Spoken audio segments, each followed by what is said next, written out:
Varicose veins కి సరైన చికిత్స కోసం సంప్రదించండి ఎవిస్ హాస్పిటల్.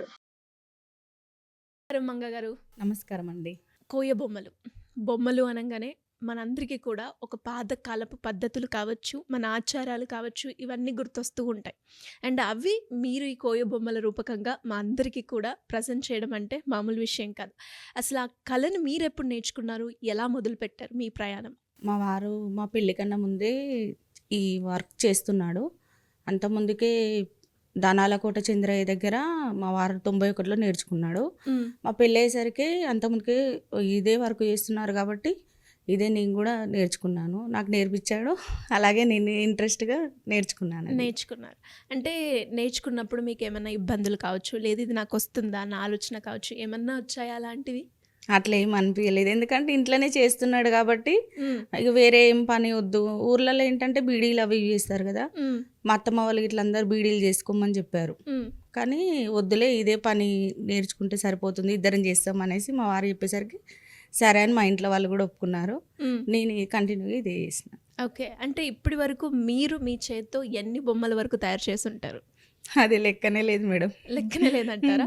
అంటే ఈ బొమ్మలలో మనము మాకు ఈ రకంగా కావాలి, ఈ స్టోరీ కావాలి, మహాభారతం అంటారు, రామాయణం అని చెప్తూ ఉంటారు. పెళ్ళిళ్ళకి కూడా మనకి ఈ బొమ్మల్ని కూడా యూజ్ చేస్తూ ఉంటారు కాబట్టి అలా అంటే ఎలా మీకు గుర్తుంటుంది? ఎలా రిజిస్టర్ చేసుకుంటారు? మాకు ఈ స్టోరీ ఇలా కావాలి అని ఎప్పుడైతే ఎవరైనా కూడా వచ్చి చెప్పేటప్పుడు ఎలా రిజిస్టర్ చేసుకుంటారు? వాళ్ళు మేము పెళ్ళికి ఇప్పుడు మామూలుగా రాధాకృష్ణులు అని చెప్పారనుకోండి, ఎందుకంటే మేము అది చేయితోనే చేస్తాం కాబట్టి మా మైండ్లో అలాగే ఉంటుంది. వాళ్ళు ఈ విధంగా అనేసరికి సరే చేసేస్తామని చెప్పేస్తాం. ఓకే. అంటే అప్పుడేమి అంటే మనకి కొన్ని సార్లు ఇలా చెప్పారు, ఇలానే కాదా అన్న డౌట్స్ కూడా వస్తూ ఉంటాయి కదా. సో అలా అంటే ఇప్పుడు మీరు మనం కంప్యూటర్లో సేవ్ చేసుకుంటాం, ఈ మోడల్లో కావాలి, 3Dలో ఇలా కావాలి అని పిక్చర్ చూపిస్తూ ఉంటారు. కానీ అలా ఓరల్గా చెప్పినప్పుడు ఇలా అని మీకు ఎలా అర్థమవుతుంది అని అంటున్నాను. మా మైండ్లో ఉంటుంది కదా మేడం, అదే వచ్చేసింది. కాకపోతే ఏంటిదంటే మా దగ్గర ఆల్రెడీ ఈ ఫోటో మేము చేసింది ఇట్లా ఉంది, ఒకసారి చూడండి అని మేము వాళ్ళకు వాట్సాప్ పెడతాం. సేమ్ ఇట్లా కావాలి అనుకుంటే ఆ విధంగా, లేదు మీరు చేసినట్టే చేయండి, దాన్ని కొంచెం డిజైన్ చేంజ్ చేయండి అని కస్టమర్ చెప్తే ఆ విధంగా చేసి ఇచ్చేస్తాం. అండ్ అలాగే చాలా వరకు కోయ బొమ్మల్లో మనం చూస్తే రెడ్ కలర్ని ఎక్కువగా ప్రిఫర్ చేస్తూ ఉంటారు. అంటే ఆ రెడ్ కలర్ ప్రిఫర్ చేయడానికి రీజన్ ఏంటండి? కలర్ఫుల్గా ఉంటుందని. మళ్ళీ మేము వాడేటివన్నీ పౌడర్ కలర్ వాడతాము. ఎల్లో కలర్ ఎక్కువ కస్టమర్ ఎక్కువగా తీసుకుంటారు. ఎల్లో కలరు అది చూడడానికి బాగుంటుంది. మనకు ఎల్లో అంటే మనకు మంచిది అనేసి ఎల్లో కలర్ యూజ్ చేస్తారు. ఎల్లో రెడ్ రెండు చూడడానికి అట్రాక్టివ్గా ఉంటుంది, కలర్ఫుల్గా ఉంటుందని. ఓకే. అండ్ ఇనిషియల్గా అంటే ఇలా ఎవరైనా కూడా ఈ కోయ బొమ్మలు నేర్చుకోవాలి అనుకునే వాళ్ళకి పెట్టుబడి ఎలా ఉంటుందంటారు? ఇది పెట్టుబడి అనేది తక్కువగా ఉంటుంది, ఎక్కువ కష్టం ఏముండదు, ఖర్చు కొంచెమే ఉంటుంది, శ్రమ ఎక్కువ ఉంటుంది. శ్రమ ఎక్కువ. ఎంతవరకు ఉంటుందండి? ఒకవేళ ఎవరైనా కూడా నేర్చుకొని మొదలు పెట్టాలి అంటే ఇంటి నుంచే చేసుకోవచ్చు ఇది మనం? ఇంటి నుంచి చేసుకోవచ్చు. యావరేజ్గా మనకి ఇందులో పెట్టుబడి ఎలా ఉంటుంది? మామూలుగా మీకు ఒక 10,000 మనం పెట్టుబడి పెట్టామనుకోండి, 50,000 వరకు మనం సంపాదించుకోవచ్చు. అండ్ అలాగే మీకు ఆర్డర్స్ ఎలా వస్తూ ఉంటాయండి? మాకు గోల్కొండ షోరూమ్ నుంచి వస్తాయి. విహాబ్ నుండి ఎక్కువ మాకు కాంటాక్ట్స్ కానీ ఎక్కువ మంది పరిచయం అవ్వడం కానీ ఎక్కువ జరిగింది. వాళ్ళ ద్వారా వాళ్ళ దగ్గర నెంబర్ తీసుకున్న వాళ్ళు, కొన్ని ఆర్టికల్స్ వచ్చాయి కదా, దాంట్లో కూడా నెంబర్ ఉండడం వల్ల అది చూసి మాకు ఫోన్ చేసి మాకు ఈ విధంగా కావాలి అనేసి సరే చేసిస్తాం అనగానే వాళ్ళు అడ్వాన్స్ వేసిస్తారు మాకు, వేయగానే మేము చేసి ఇచ్చేస్తాం. ఓకే. మరి బిజినెస్ మొదలు పెట్టారు, ఫస్ట్ ఎలా ఉంది, ఇప్పుడు ఎలా ఉంది? ఆ డిఫరెన్స్ ఏ విధంగా చూడొచ్చు అంటారు? అప్పుడు స్టార్టింగ్లో అంటే నెలకు 5,000 వరకు అట్లా వచ్చేది, చాలా ఇబ్బందిగా అనిపించేది. కానీ ఇక ఎక్కువ మన తెలంగాణ వచ్చిన తర్వాత ఏంటంటే మన తెలంగాణలో ఉన్నాయి ఎక్కువ తెలియాలి మార్కెటింగ్ అనేసి ఎక్కువ కొనుక్కోవడం జరిగింది. మాస్క్ పెళ్లి కూతురు పెళ్లి కొడుకు రిటర్న్ గిఫ్ట్ ఇవ్వడానికి ఇట్లా గొల్లబామలు బొమ్మలు చేయించుకొని రిటర్న్ గిఫ్ట్కి ఇవ్వడానికి ఈ బొమ్మలలోనే దశావతారాలని 10 అవి చేయించుకున్నారు. ఓకే. చాలా మంది చాలా రకాలుగా ఏంటంటే ఇవి చేసుకోవాలి, ఇవి చేయితో చేస్తున్నారు కదా, దీన్ని మన దగ్గర మన తెలంగాణలో ఉంది కాబట్టి తీసుకోవాలని ఎక్కువ వస్తున్నారు ముందుకు. ఓకే. ఎన్ని రకాలుగా మీరు తయారు చేస్తూ ఉంటారు బొమ్మలు? ఒక 50-60 రకాలుగా చేస్తాం. 50, 60 ఈజీగా. అంటే రోజు ఎన్ని చేస్తూ ఉంటారు పర్ డే మీరు బొమ్మలు? రోజు అంటే మాస్కులు వచ్చేసి ఒక 20 చేస్తాము. అంటే 20 కంప్లీట్ కావడానికి వారం పడుతుంది. వారం పడుతుంది. ఎందుకంటే అది ఫస్ట్ అట్లా ప్లెయిన్గా రావడానికి చేసుకోవాలి. ఆ తర్వాత ముక్కు మూతులు అవన్నీ పెట్టుకోవాలి. కాటన్ది క్లాత్ వేయాలి, అది శాండ్ పేపర్ కుట్టాలి, కాటన్ది క్లాత్ వేయాలి, వైట్ పూయాలి, ఆ తర్వాత కలర్స్ వేయాలి. సో ఎంత అంటే ఒక్క బొమ్మ తయారు చేయడానికి మినిమం ఎంత సమయం పడుతుందండి? ఒక 10 బొమ్మలు రెడీ కావాలంటే వారం పడుతుంది మేడం. వారం పడుతుంది అంటారు. మన శ్రమ ఎక్కువగా ఉంటుంది. శ్రమ ఎక్కువ ఉంటుంది అండ్ అలాగే క్రియేటివిటీ కూడా ఎక్కువగానే ఉంటుందని చెప్పొచ్చు. అండ్ ఆ కలర్ కాంబినేషన్ ఇది పెడితే బాగుంటుంది ఇలా అని ఎలా మీరు ఐడెంటిఫై చేస్తూ ఉంటారు? అంటే మేము కలర్లు అది వేస్తూ ఉంటాం కాబట్టి దీనికి కలర్ సెట్ అవుతుంది, ఇది దీనికి సెట్ అవుతుంది అని మాకు తెలిసిపోతుంది, అట్లా వేసేస్తాం. ఎస్, ఇది కూడా ఎందుకు అడిగానంటే చాలా మంది కూడా మహిళలు ఏదైనా ఒకటి చేద్దాము అంటే ఇది నేను చేయగలనా, ఇప్పుడు మనం చేస్తుంటేనే మనకి ఐడియా వస్తూ ఉంటుంది. మీరు ఎక్కడి వరకు చదువుకున్నారు మేడం? నేనేం చదువుకోలేదు. ఏం చదువుకోలేదు. సో మీరు స్టార్ట్ చేశారు. స్టార్ట్ చేసినప్పుడు మీకు ఇనిషియల్గా 5,000 వచ్చింది అని చెప్తున్నారు. ఇప్పుడు ఎలా ఉంది ఆ మార్కెట్? ఇప్పుడు ఒక 1,00,000 రూపాయల వరకు వస్తుంది, సంపాదిస్తున్నారు. గ్రేట్.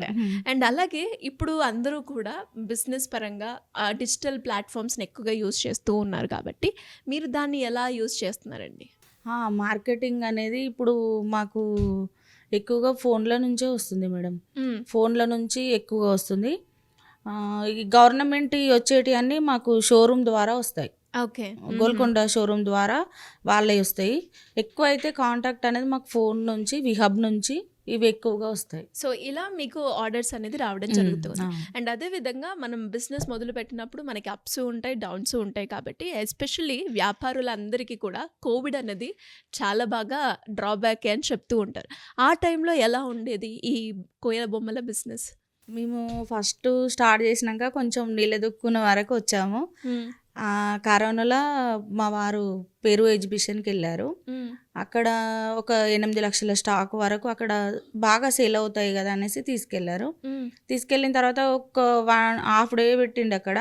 పెట్టగానే కరోనా స్టార్ట్ అయింది, అన్ని బంద్ చేస్తున్నారు అని చెప్పేసరికి స్టాక్ అంతా తీసుకొని వస్తుంటే మధ్యలోనే పనామాలనే పోయింది, అంత 8 లక్షల స్టాక్ పోయింది. అక్కడ 3 రోజులు ఉన్నారు. 3 రోజులు ఉన్న తర్వాత కేటీఆర్ సార్ దగ్గరికి మేము మన తెలంగాణ నుంచి 5 పోయారు అంతే. అప్పుడు గవర్నమెంటే పంపించింది. ఆ సార్ వాళ్ళ దగ్గరికి పోతే వాళ్ళు వీళ్ళని రప్పించారు. రప్పించిన తర్వాత ఏమైందంటే 4 రోజులు ఇంట్లోనే ఉండమని చెప్పారు. ఇక అసలు అయితే భరించలేని బాధ అది. నిజంగా స్టాక్ పోయింది. మేము వేరే వాళ్ళ దగ్గర కొనుక్కోవాలంటే కొన్ని డబ్బులు ఇట్లా తెచ్చుకున్నాం కదా, వీళ్ళకి ఏం జరుగుతుందో ఏమో అనేసి వాళ్ళు ఫోన్ చేసి డబ్బులు అడగడం కొంచెం చాలా ఇబ్బంది అయింది అప్పుడు. ఎలా బయటకు వచ్చారు మరి? 8 లక్షలు అంటే మామూలు విషయం కాదు. అంత డబ్బులు, అసలు మనకి తెలియని ఊరు, అక్కడికి వెళ్ళడం, ఇలా సడన్గా కోవిడ్ రావడం, ఎలా ముందుకు వచ్చారండి? అయితే మా వారు అక్కడి నుంచి వచ్చారు. వచ్చిన తర్వాత ఒక 20 రోజుల దాకా చాలా మాకు ఇబ్బంది అయింది. ఇంట్లో నుంచి బయటికి వెళ్ళొద్దని చెప్పడము, డాక్టర్స్, పోలీసులు వీళ్ళందరూ రావడం పోవడం, అసలు బయటికి మీరు రావద్దు అనడం, చుట్టుముట్టు వాళ్ళు చూసే విధానం, అసలు భరించలేని బాధ అనిపించింది అప్పుడు. ఆ తర్వాత ఒక 20 రోజులు అయింది. 20 రోజుల తర్వాత మాకు విహబ్ నుంచి కాల్ వచ్చింది. వాళ్ళు ఏమన్నారంటే, మీ బొమ్మలు చూసాం మేము, మీరు ఒకసారి వాట్సాప్ పెడతారా అని ఫోన్ చేశారు. ఓకే.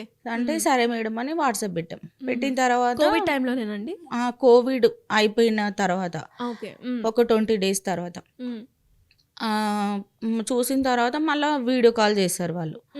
అయితే చూపించమని చెప్పారు. చూపించిన తర్వాత అప్పుడు దీప్తి మేడం ఉండే, చూసారు. చూసి సరే బాగుంది, మేము తీసుకుంటాం, మీరు ఇంట్లో చేరుతారా అని చెప్పారు. అంటే మీరు వస్తారా ఇక్కడికి అంటే సరే మేడం వస్తాం, మనకు వచ్చిన అవకాశం వదులుకోవద్దు కదా, వస్తామని చెప్పాము.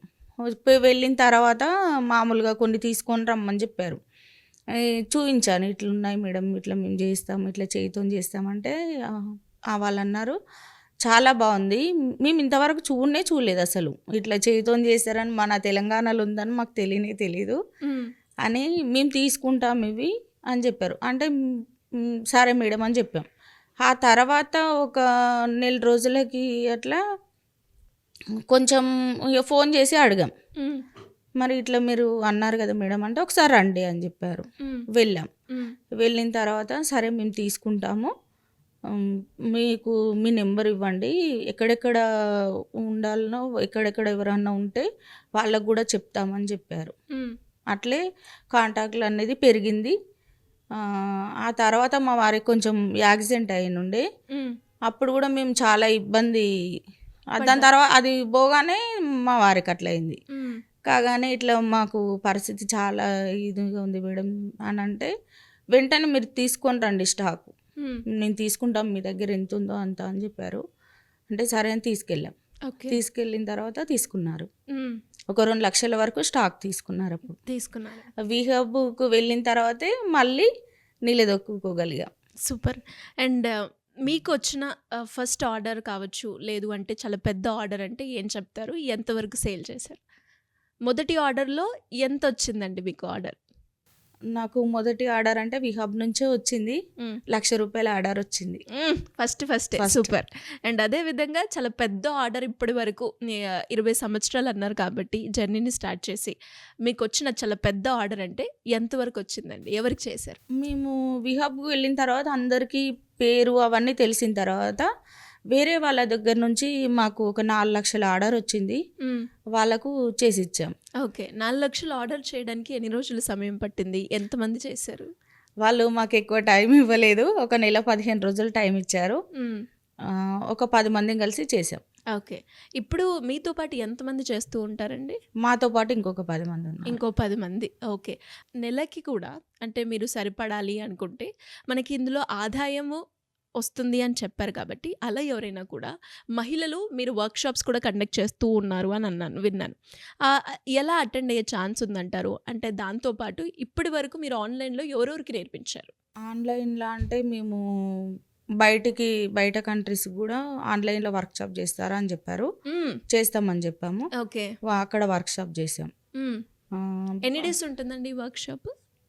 అంటే వాళ్ళు ఇప్పుడు హాలిడేస్ ఉంటాయి కదా, వాళ్ళకి హాలిడేస్ ఉన్నప్పుడు ఇట్లా 10 డేస్ అని, ఒక 5 రోజులని, ఇట్లా ఒక 3 రోజులు అని పెడతారు. మళ్ళీ అదే కాకుండా మేము వర్క్షాప్లు అనేది ఇందిరాగాంధీ కళాకేంద్రంలో చేసాం. నేషనల్ ఇందిరాగాంధీ కళాకేంద్రంలో ఢిల్లీలో. అది 3 నెలలు ఢిల్లీలో ఉండి రెడ్ ఫోర్ట్లో వర్క్షాప్ చేసి పెట్టాము. అక్కడ మా పేర్లు కూడా, అది రెడ్ ఫోర్ట్ ఉన్నంత వరకు అనేసి అక్కడ వేసేసారు మా పేర్లు కూడా. మా పాప కూడా వచ్చింది. 3 నెలలు గంగాదేవి కాటం రాజు అని 52 బొమ్మల సెట్ ఉంటుంది, అక్కడే ఉండి చేసాం. ఓకే. లలిత కళా అకాడమీ వాళ్ళది వర్క్షాప్లు కూడా చేస్తాం చాలా చోట్ల. అక్కడికి మా వారు మెక్సికో వెళ్ళారు, దాని ద్వారా మాస్కుల వర్క్షాప్ చేయడానికి వెళ్ళారు. ఓకే. ఢిల్లీలో వర్క్షాప్ చేసాం. నాగ్పూర్ ఉంది ఒక సంస్థ, అక్కడ కూడా మేము చాలా చోట్ల వర్క్షాప్ చేసాం. ఓకే. నాగ్పూర్, బొంబాయి, బెంగళూరు, కలకత్తా, లక్నో. నైస్. ఎంతమంది మీకు స్టూడెంట్స్ అయ్యారు? ఆల్మోస్ట్ ఒక 1500 అనుకోవచ్చా? అప్రాక్సిమేట్ గా 1500 మందికి నేర్పించారు కాబట్టి. అండ్ ఇది నేర్చుకోవడానికి ఇది అందరికి వస్తుందంటారా ఈ కళ? నేర్చుకుంటే వాళ్ళ ఇంట్రెస్ట్ని బట్టి. ఇప్పుడు అసలు నాకు ఐడియానే లేదు, నేను చేస్తానని కూడా అసలు కళ్ళలో కూడా అనుకోలేదు, కానీ చేశాను. అది చేయాలన్న పట్టుదల, నేర్చుకోవాలన్నది ఉండి చేశాను అట్లా.